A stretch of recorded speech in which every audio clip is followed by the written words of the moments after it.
मुजफ्फरपुर ज़िले की बात करें तो अभी हमारी उपस्थिति पारू विधानसभा क्षेत्र में है और पारू की जो राजनीतिक स्थिति है, यहाँ राष्ट्रीय जनता दल से पुराने उम्मीदवार हैं शंकर प्रसाद यादव और एनडीए समर्थित रालोमो के उम्मीदवार मदन चौधरी जी हमारे साथ हैं। हम मदन जी से जानना चाहेंगे कि यहाँ की जो स्थिति है इसमें अभी अपने आप को कहाँ देख रहे हैं। मदन जी, सबसे पहले तो बहुत बहुत स्वागत है आपका। बहुत बहुत धन्यवाद आपका। पारू की जो स्थिति है अभी अशोक बाबू के आने के बाद त्रिकोणीय वो बनाने की स्थिति में है, अभी आप कहाँ देख रहे हैं अपने आप को? यहाँ कोई त्रिकोण नहीं है।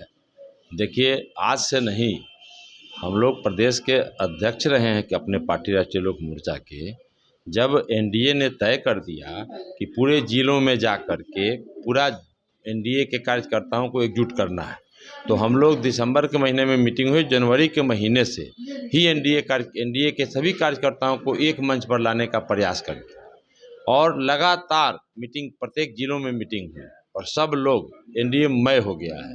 तो यह कहना कि त्रिकोणीय है, कहीं से कुछ कोण नहीं है।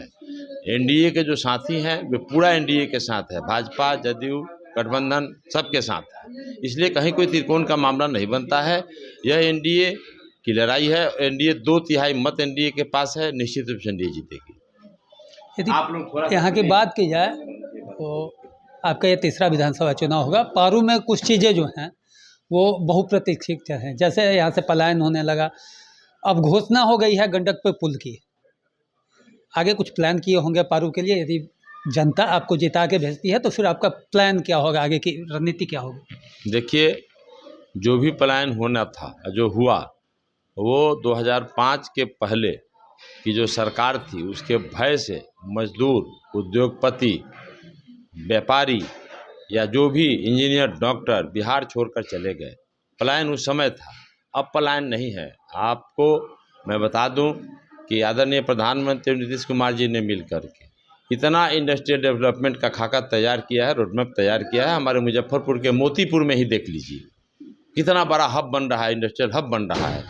आज बिस्कुट फैक्ट्री से लेकर के और इथेनॉल से लेकर के सारा इथेनॉल का हब बनने जा रहा है, इसलिए कहीं कोई पलायन होने नहीं जा रहा है। जब पूरा उद्योग लग जाएंगे उद्योग तो सारा पलायन रुकेगा। हाँ, मैं चाहता हूँ कि पलायन हो, यहाँ से जाएं, लेकिन युवा तकनीकी विकास करके जाएं, तकनीकी शिक्षा प्राप्त करके जाएं। जो बिहार का पहले से मिथिला रहा है, नालंदा विश्वविद्यालय का एक सपना रहा है, सम्राट अशोक का जो सपना रहा है कि ज्ञान का हम भंडार हैं और ज्ञान का विकास करने के लिए हम विभिन्न जगहों पे जाएंगे। तो मेरा मानना है कि यहाँ के युवक तकनीकी शिक्षा हम लाएंगे, तकनीकी संस्थान का यहाँ स्थापना कराएंगे और यहाँ के युवा तकनीकी रूप से विकसित होंगे और जाएं और ज्ञान का प्रकाश फैलाएं, दुनिया में फैलाएं, बिहार से बाहर जाकर जहाँ भी जाए फैलाएं। पारू के संदर्भ में बात कर रहा था। पारू में अभी तक मेरी जानकारी में +2 लेवल का कोई स्कूल है, लेकिन डिग्री कॉलेज शायद नहीं है अभी।